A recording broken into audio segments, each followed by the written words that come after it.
Hello guys, I will show you how you can get a mini jam monster race truck.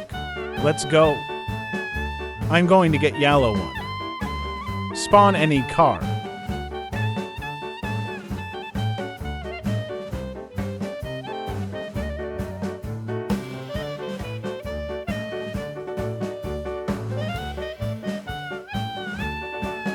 And reset the character at 5 seconds.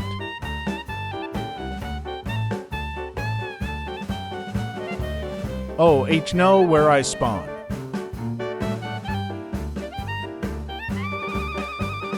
Go to the Monster Jam mini jams.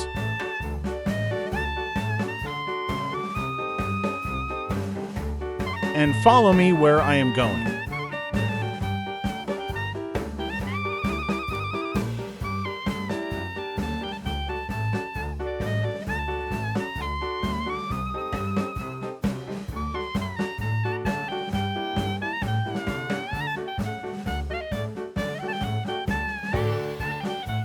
And here is the monster truck.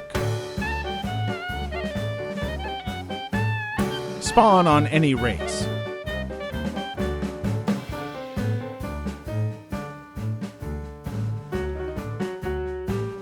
Now you can drive anywhere. Thanks for watching. Have a great day.